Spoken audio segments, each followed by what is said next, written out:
नमस्कार, आदाब, सत श्री अकाल और अस्सलाम वालेकुम। मैं हूं मोहम्मद अहमद काज़मी, लेकर आया हूं आपका पसंदीदा कार्यक्रम आपके रूबरू। इस कार्यक्रम में हम बहुत सी ख़बरों की तह तक पहुंचकर ये समझने की कोशिश करते हैं कि आखिर हमें जो कुछ बताया जा रहा है उससे आगे भी कुछ है या सिर्फ इतना ही है जितना अखबारों में, टेलीविज़न चैनलों पर बताया जा रहा है। कई ऐसे इश्यूज़ होते हैं जिनको गहराई से समझना बहुत ज़रूरी है। अभी हाल ही में कई राज्यों में ध्रुवीकरण का काम भारतीय जनता पार्टी और आरएसएस की तरफ से हो रहा है और हाल ही में मध्य प्रदेश से कई ऐसी खबरें आई हैं जिसमें जानबूझ करके मुसलमानों को टारगेट किया जा रहा है। चलते हैं राम मंदिर के चंदे के लिए और कहीं भी रास्ते में मस्जिद नज़र आ जाती है तो उस पर टूट करके पढ़ने की कोशिश करते हैं ताकि लोगों में डर फैलाया जा सके और हिंदू वोटों को एक साथ किया जा सके।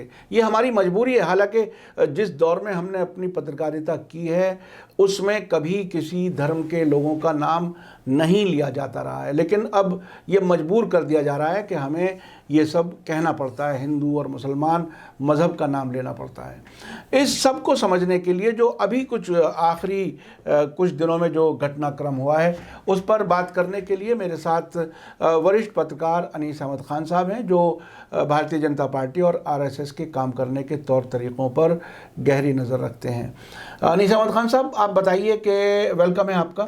आप बताएं कि ये आखिर मध्य प्रदेश में ख़ास तौर पर जो पुलिस की मौजूदगी में मस्जिद पर हमला हुआ, बाकायदा गेरुआ झंडा लगाने की भी कोशिश की गई और सब कुछ पुलिस के सामने होता रहा, आखिर क्या पैगाम दे रही है ये पुलिस और सरकार के क्या ऐसे ही देश चलेगा?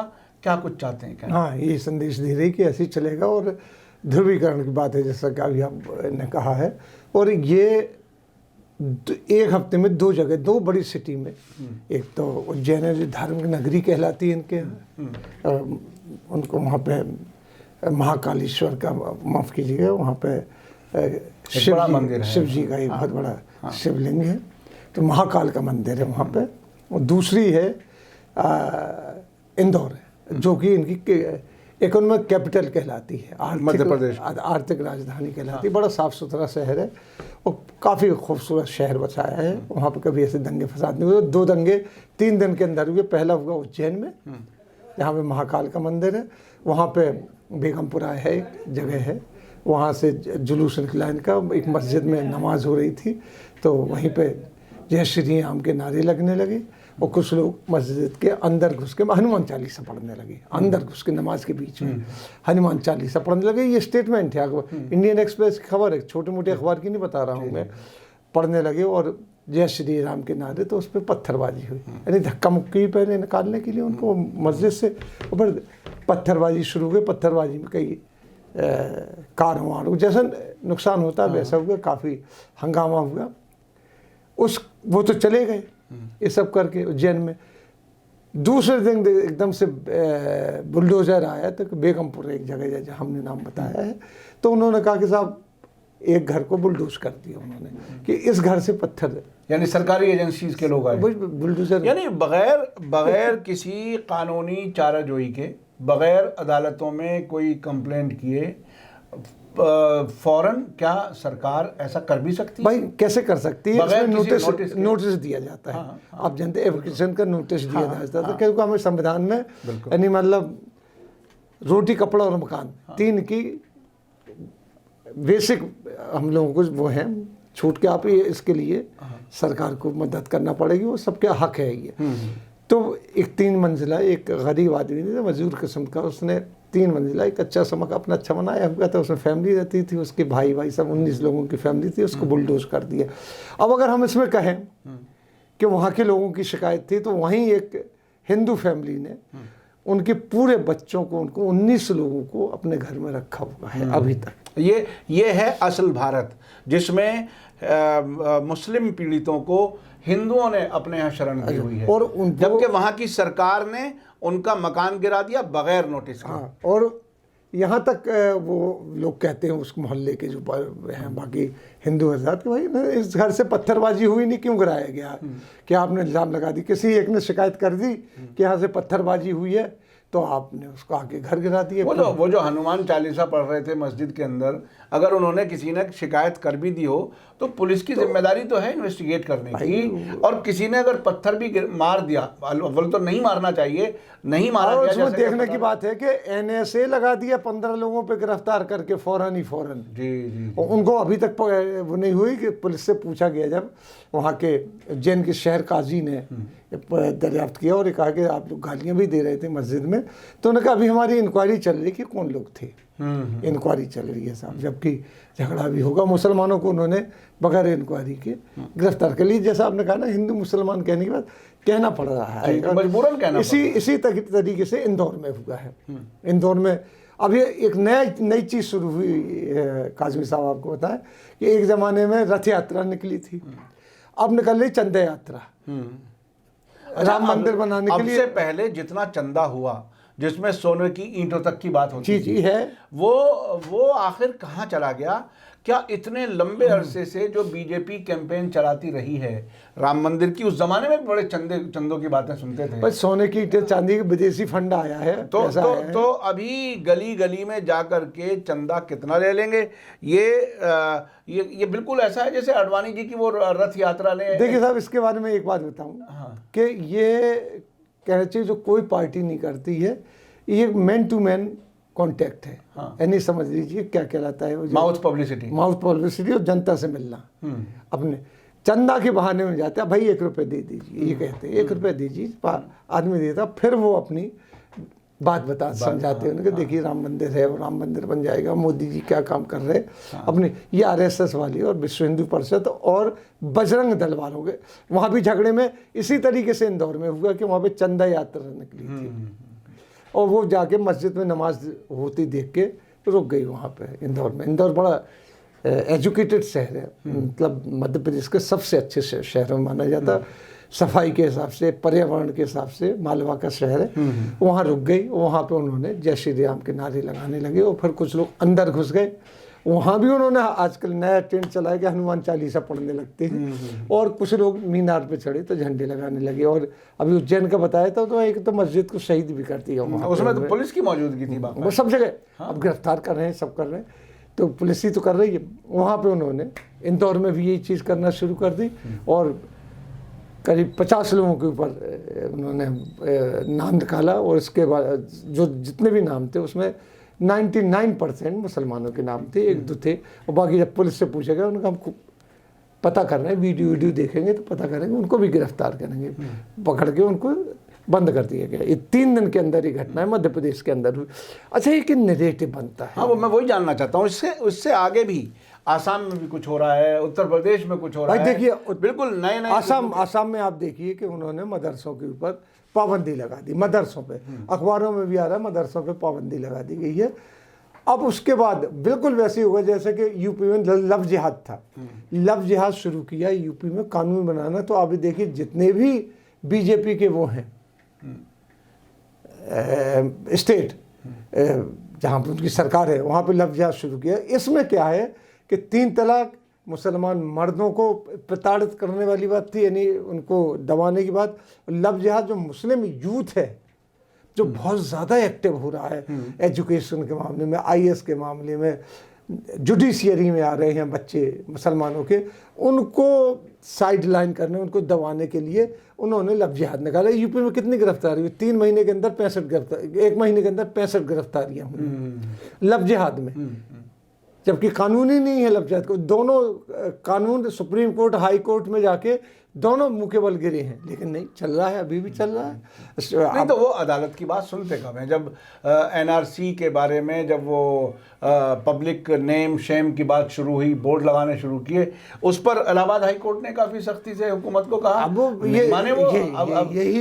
अब अगर हुकूमत ही अदालत की बात ना माने तो ये बहरहाल ये बहुत ही भाई देखिए अदलिया ने भी अपने जो कहना चाहिए गिरा दी है शाख को बहुत बुरी तरीके से। जिस तरीके से चीफ जस्टिस जो MP हो गए जाके उन्होंने, और बॉबडे का जिस तरीके से हरकत, जो भी चीफ जस्टिस है तो बड़े बड़े वो किस तरीके से फैसले दे रहे हैं। उसमें तो बड़ी दिलचस्प बात यह है कि जिन लोगों को बीजेपी की हुकूमत के अलावा जो दूसरी पार्टियों की हुकूमत वाले स्टेट्स हैं, वहाँ की हाई कोर्ट से ये उम्मीद नहीं होती हमारे हक में फैसला हो जाएगा, वो दौड़ कर सुप्रीम कोर्ट आ जाते हैं। हाँ। तो ये जैसे अर्नब गोस्वामी का हुआ था। जी। तो ये आमतौर पर होता पहले ये था, और अदालत का सिस्टम भी है कि लोअर कोर्ट जाइए, उसके बाद हाई कोर्ट जाइए, हाई कोर्ट के बाद सुप्रीम कोर्ट। भाई लोअर कोर्ट की बात तो ये देखिए कि महोबा एक बहुत छोटा सा डिस्ट्रिक्ट है हरपालपुर, मेरे घर के पास में हरपालपुर के बुंदेलखंड में, यूपी में है, अभी अभी बना है। उसके मजिस्ट्रेट ने, जो हमारे फाइनेंस मिनिस्टर थे जेटली, उनके खिलाफ उसने उनको अरेस्ट वारंट निकाल दिए थे ऐसी के ऊपर। तो अदालत से छोटी नहीं दब रही हैं, बड़े लोग, बड़ी अदालतें जो हैं वो बिल्कुल एक किस्म से कहते हैं, माफ़ कीजिएगा, कुछ नहीं, नेस्त नाबूद हो गई हैं। उनके अंदर ये नहीं रहा कि अदालत में जाके हमें कोई रिलीफ मिल जाएगा, कोई रिलीफ मिल जाएगा या इंसाफ वहाँ से मिल जाएगा, ऐसी उम्मीद। अभी देखिए कि ये लब जिहाद के पहले वो रोमियो जी एंटी रोमियो स्क्वाड बने थे, उनका क्या हुआ, ब्लैकमेलिंग करने लगे थे। अब यहाँ तो ये देखिए कि एक दलित लड़की और एक मुसलमान लड़का दोनों एक बर्थडे पार्टी में थे, तो उसने कहा चलिए मैं आपको तो छोड़ देता हूँ। वो जा रहे थे छोड़ने के लिए, पुलिस ने गिरफ्तार कर लिया कि लब जिहाद हो रहा है यहाँ पे, छोड़ने की, शादी करने नहीं जा रहे थे, लब जिहाद हो रहा है। बाद में उसी के साथ एक खुल गया, लेकिन पुलिस ने नहीं मानी। लड़की का बाप कह रहा है कि मैं यहाँ पे सरपंच रहा हूँ, दलित हूँ मैं, और ठाकुर हो गया, तो ये मुझसे गुर्ज निकाल रहा है, मुझसे बैर निकाल रहा है, और कई बार हमें लट्ठा हो चुका है इससे। अब इसने मेरी बेटी को बदनाम करने के लिए कर दिया है, लेकिन पुलिस ने लब जिहाद कर दिया उनके साथ। तो बहरहाल उत्तर प्रदेश में भी अभी कोई नया कानून आ रहा है जो मजहबी मकामात पर, उसमें मस्जिदों के ऊपर और कब्रिस्तानों के ऊपर और मज़ारों के ऊपर, अब उसमें ये होगा कि उर्स लगे हैं, उसमें सख्ती होने लगेगी, आतंकवादी आते हैं यहाँ पे, कह देंगे, वो तो कह ही देते। जिस तरीके के मदरसों के लिए कहा जाता था कि आतंकवादी पढ़ते हैं, तो मुझे आपको एक किस्सा बताना है। मध्य प्रदेश में हमारे दोस्त थे माइनॉरिटी कमीशन की चेयरमैन, तो मैं उनसे मिलने जाता था वहाँ, तो उन्हीं के यहाँ रुकता था। बड़ी भारी कोठी थी उनकी, चार बंगले में जो मिलती है। एक दिन वो बोले, जैसे गए, बोले यार अनिस साहब ये देखिए क्या हो रहा कि यहाँ पे दिग्विजय सिंह की वो थी सरकार, तो कि ये CBI इंक्वायरी कर रही कि यहाँ पे मदरसों में क्या पढ़ाया जा रहा, तो कह रहे कि यहाँ आतंकवादी पढ़ाई पढ़ी जाती है। और सवाल ही पूछ रहे हैं कि कुरान आप क्या पढ़ते हैं, तो बच्चे लामोहल्ला जवाब देते कुरान पाक।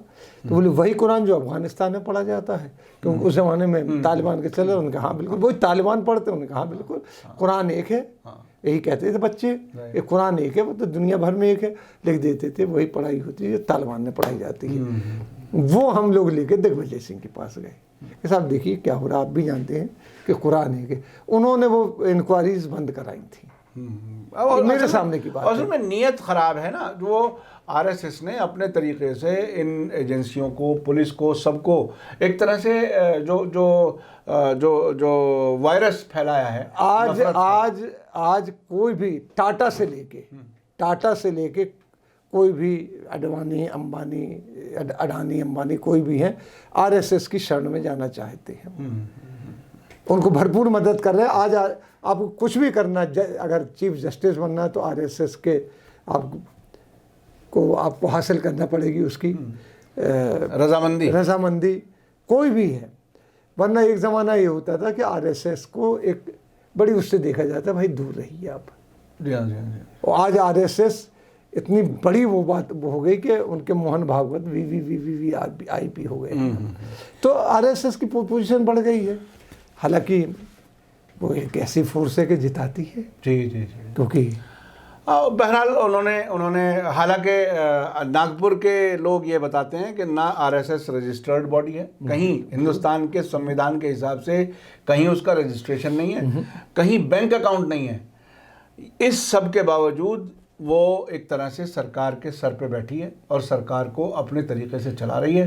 ये एक बहुत ही विडंबना की बात है कि जो देश के संविधान पर ही यकीन ना रखते हों, उनके हाथों में अगर सरकार की जैसा कहते हैं ना महार हो, तो फिर बहरहाल ये अच्छे इशारे नहीं हैं। भाई 1950 में, माफ़ कीजिएगा, 1950 में इन्होंने संविधान को जला के, जब संविधान आया, बन के आया, और उसको पैरों से खोदा था आरएसएस के लोग, आरएसएस, और ये कहते थे झंडा नहीं होना चाहिए, तिरंगा, 3 तिरंगे काम बिगाड़ा। ये उनका नारा था। तो तिरंगा नहीं होना चाहिए, भगवा होना चाहिए, झंडा भी जलाया था उन्होंने उस जमाने में। ये आप जाइए, किताबों में हिस्ट्री है ये। लेकिन उसके बावजूद आज देखिए संविधान के सबसे बड़े रक्षक वही हैं, और सबसे बड़े नेशनलिस्ट वही हैं, राष्ट्रवादी वही हैं। बाकी सबको एंटी नेशनल बता दिया जा रहा है हर मौके पर। ख़ास तौर पे कोई अगर उनसे सवाल कर ले तो वही एंटी नेशनल है। बहुत बहुत शुक्रिया अनीस अहमद खान साहब, आपने मीडिया स्टार वर्ल्ड को वक्त दिया, इसके लिए शुक्रिया।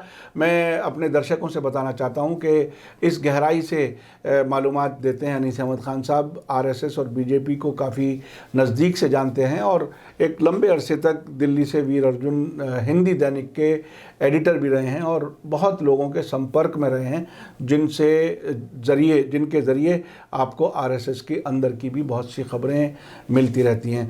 बहुत बहुत शुक्रिया अनीस अहमद खान साहब, आपने वक्त दिया। इसी के साथ मुझे दीजिए इजाज़त। धन्यवाद, शुक्रिया। जय भारत, जय हिंद।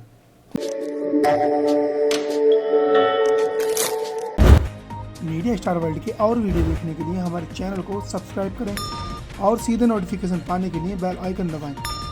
और अगर हमारी खबर सच्ची और अच्छी लगे तो अपने व्हाट्सएप, इंस्टाग्राम, फेसबुक और ट्विटर अकाउंट पर ज़रूर शेयर करें।